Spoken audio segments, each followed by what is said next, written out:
Hello everyone, good morning. কেমন আছেন বন্ধুরা সকলে? আশা করি অনেক ভালো আছেন। আজকে আমার সকালটা শুরু হচ্ছে এই এক কাপ গরমা গরম চা দিয়ে। তো রান্নাঘরে সকাল সকাল চলে এসেছি আর বানিয়ে নিলাম এক কাপ চা, তার সাথে একটুখানি মুড়ি।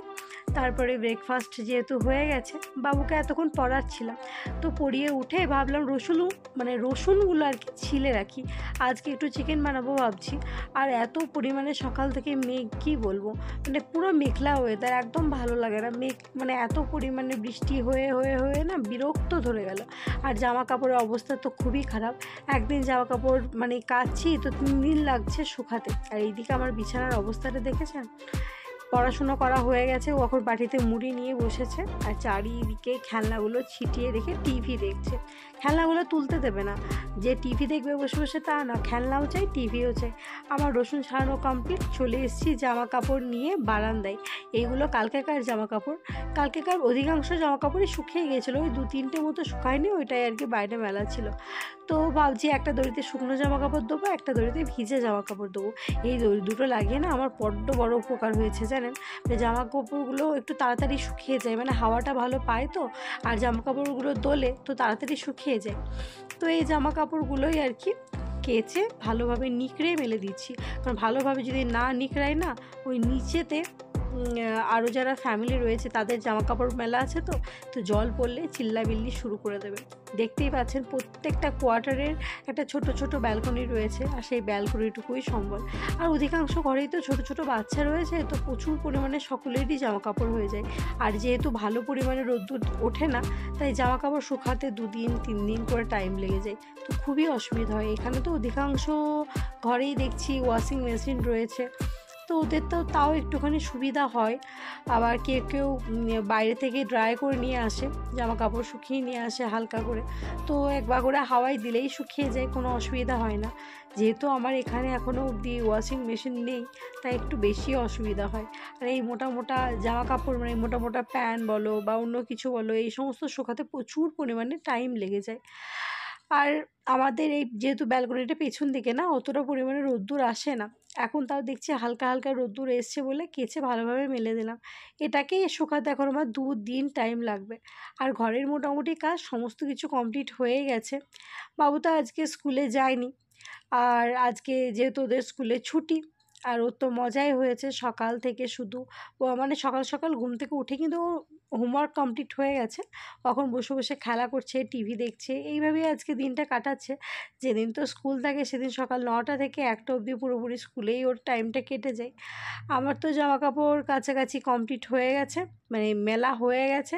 এবার যে সমস্ত শুকনো জামা কাপড়গুলো আর কি ছিল, সেগুলোই আর কি নিয়ে ঘর চলে যাচ্ছি। কারণ এগুলো আবার ভাঁজ করে রাখতে হবে। কাজের তো শেষ নেই, মনে হয় যেন কি কাজ যারা বাড়িতে থাকে সারাদিন।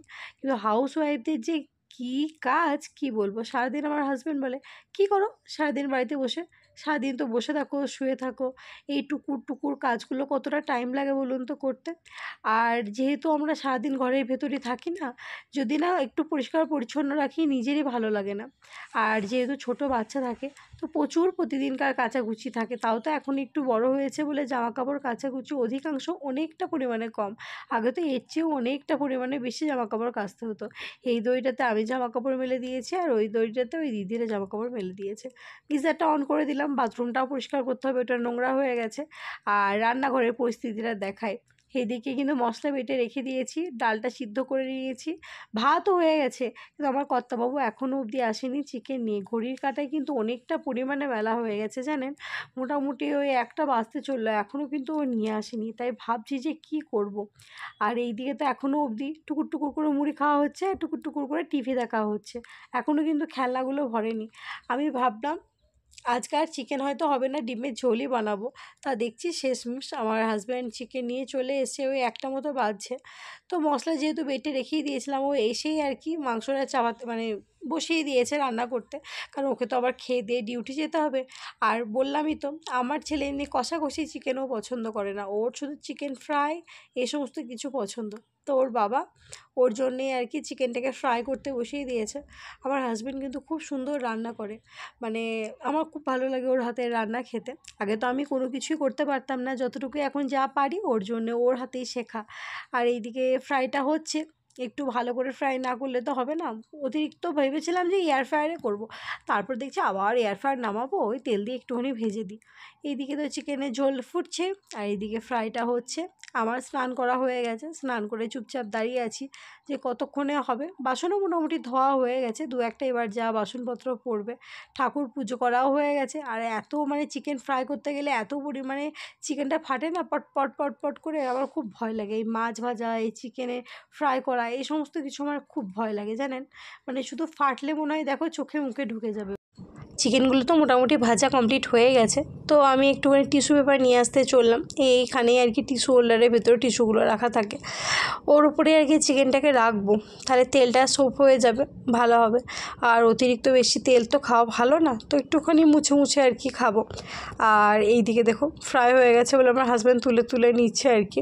ও এখনও অবধি স্নান করেনি। আমি কতবার বললাম তুমি স্নানটা করে নাও, এ হতে হতে তা করতে করতে মানে তোমার স্নান করতে করতে রান্না কমপ্লিট হয়ে যাবে, তুমি খেয়ে দিয়ে ডিউটি যেতে পারবে। কে কার কথা শোনে আর কি। আমি দেখছি যেহেতু কথা শোনে না, আমি বসে বসে মাংস আর কি খাচ্ছি। কষা মাংস আমার জন্য রেখেছিল। কষা মাংস আমার খেতে খুব ভালো লাগে, সেই ছোট্ট থেকে কষা মাংসর প্রতি আমার একটা আলাদাই ভালোবাসা আছে। মাংসের ঝোল খুব একটা ভালো লাগে না, কিন্তু এই কষা মাংস, ফ্রাই মাংস আমারও খুব ভালো লাগে। সেই দিকেই গিয়েছে হলো আমার ছেলে। আমার হাজব্যান্ডও খেয়ে নিচ্ছে একটুখানি। মানে রান্না করতে করতে এইগুলো বেশ ভালো লাগে খেতে আর কি।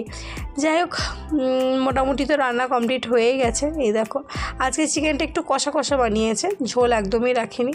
আমি বলেছিলাম যে অনেক দিন হয়ে গেল কষা মাংস খাইনি, তো আজকে চিকেনটা একটু কষা কষা করো। আলু দিয়েছে, কারণ আমাদের মাংসের ঝোলে আলু না ছাড়া হয় না আর কি। তো এটাই আর কি। আর হালকা তো সিদ্ধ ডাল করা হয়েছে, কারণ আমার ছেলে এই মাংসের ঝোল একদম পছন্দ করে না, কষা মাংস তো খাবেই না। আর তার সাথে নিনা হয়েছে। আমার ছেলের ঘুম খুব পাতলা, তার জন্য ওর পাশে বসেই আর কি খেতে বসেছি। আর এই দিকে এই ছবিগুলো ওদের গ্রুপে দিয়েছে, মানে আমার ছেলেদের গ্রুপে দিয়েছে, বেশ ভালো লাগছে। সব বাচ্চাদেরকে নিয়ে ম্যামরা একটু স্কুলে নিয়ে গিয়েছিল, ওদের স্কুলের পাশেই আর কি মন্দিরটা। তো বেশ ভালো লাগছে। আমার ছেলে এই মন্দিরটায় গেলে না পাগল হয়ে যায়, শুধু দৌড়াদৌড়ি করতে থাকে। শান্তি হয়ে যে একটুখানি এক জায়গায় বসেছে, এটাই আমার কাছে অনেক। এখন ঘড়ি কাটায় বাজছে 5টা। বাবু টিউশন থেকে বাড়ি চলে এসছে।